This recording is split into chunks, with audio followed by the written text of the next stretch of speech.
Good afternoon, ladies and gentlemen, and I welcome all of you back to another Raging Reality video. And tonight, ladies and gentlemen, the penultimate hurdle of Metallica's 72 seasons. And this is almost actually kind of making me feel a little bit sad because, you know what? This album, unironically, I think is actually up there with some of the best. It might possibly be... the problem we have, the only problem with saying that, ladies and gentlemen, is that actually the standard for Metallica back in the day was incredibly high. So deciding if this is like, because listen, okay, it's definitely better than Kill 'Em All. It's definitely better than the Black Album. Is it better than Hardwired to Self-Destruct? I honestly couldn't tell you. It's definitely better than Death Magnetic as well. And then it's better than Reload, Load, and Saint Anger. And if you even want to consider Garage Incorporated. But then of course, is it better than And Justice for All?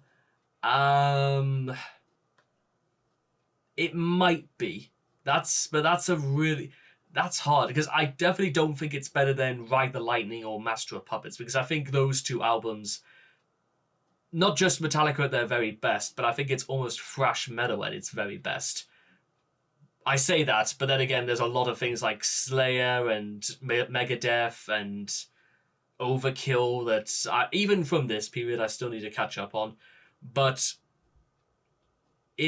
I think right now it's absolutely equal to And Justice for All for like third best album they've ever done. Will this, however, continue? Because remember, there are things that can go wrong But I will say this, is that unlike something like the Black Album, there's not really any song on this album that I could say didn't need to be in here. There's nothing in here that screams padding for time. And that's kind of like an issue I kind of had with some things that came out on the Black Album, is that there were a lot of albums that just seemed like filler. They were just there to break the tedium. They were sort of just there and just sort of like thrown in. But what can you do? That's just my opinion. And outside of some classics that absolutely the Black Album consists of. But now I'm starting to think whether or not I could say it's better than the Black Album, because Enter Sandman, Sad But True, Of Wolf and Man, Wherever I May Roam. Am I really willing to say that this is better than that sort of company? I mean, Enter Sandman is perhaps the most iconic heavy metal song ever made. Is it? Or well, first of all, I will say, when Motorhead go out of the way to actually do a cover of your song, you know you must have done something right. Because Motorhead's cover of Enter Sandman, unironically, I think makes the song even better. Because Lemmy's distinct voice and how Sandman became like quick, almost like wading through quicksand with how heavy it was. But I'm getting off topic because Room of Mirrors. So let's go.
with that being said, one thing I absolutely applaud 72 Seasons for is that the fact that every song has a music video, the fact that there's a lot of production value to this is well, I think it's more outstanding only because the passage of time and what they could have done in 2023 is the sort of thing that makes this, it stands out for that reason. But there are other things as well. Is that I wish I knew sort of what it was, but I think it's almost like ironically encapsulated in James's like expression here. Even animated, it looks as if it was modeled after exactly what James was. Because listen, for anyone who's ever seen like Metallica perform live, you will know as well as I did, because I've like seen Metallica perform live, is the fact that they don't half-arse this sort of thing. They are absolutely in this for the very long haul. I mean, again, 40 years of Metallica. Are you really trying to tell me you don't reach the very top of your game by being half-assed?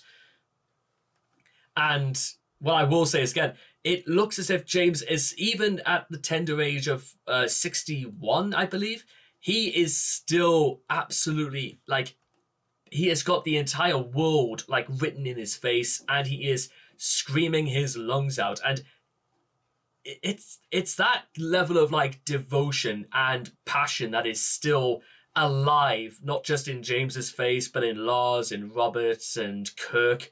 It's just that sort of that liveliness is still, the beast is very much awake, and you would probably have to go another 40 years before you can put it out. That's what makes this entire album such a delight, is that they are not done. Metallica is far from finished.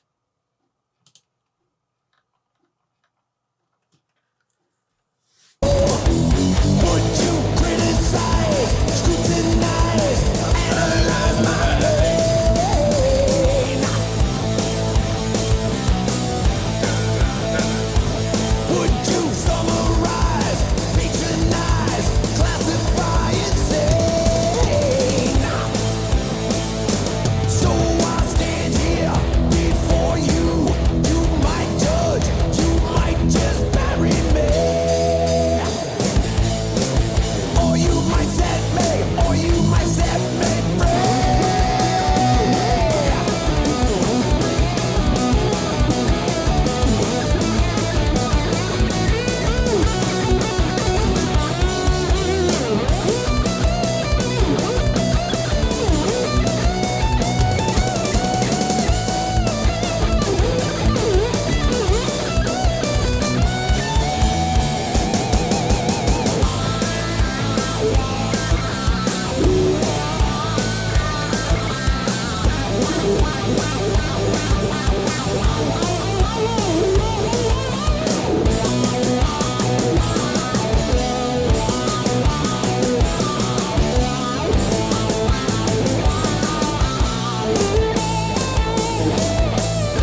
You know what? Remember what I was saying about when I thought that even as we're approaching the end, there was still a chance that things could have gone horribly wrong.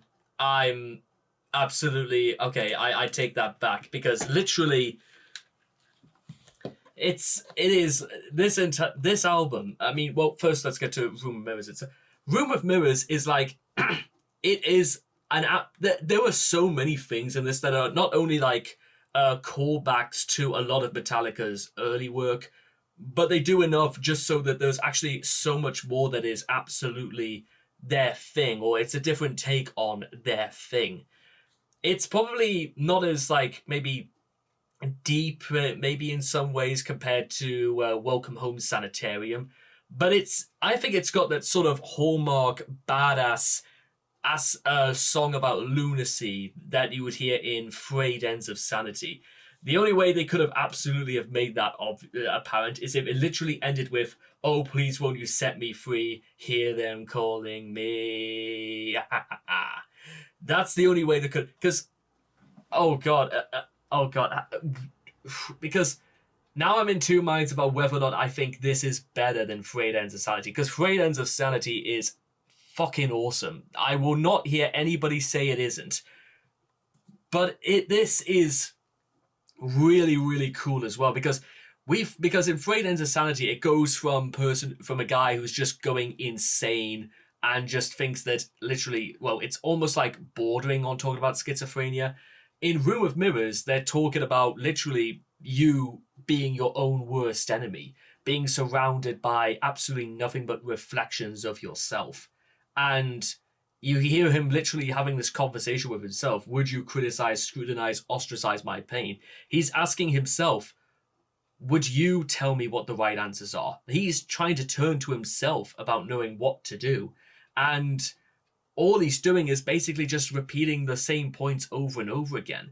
And it works for something like this because this is obviously someone who has nowhere else to turn. And maybe it was entirely all his fault, or maybe he just has been brought into that situation where he has to know what's going on.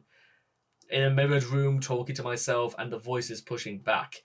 I'll let them inside my heart, but I know they'll just tear it all apart.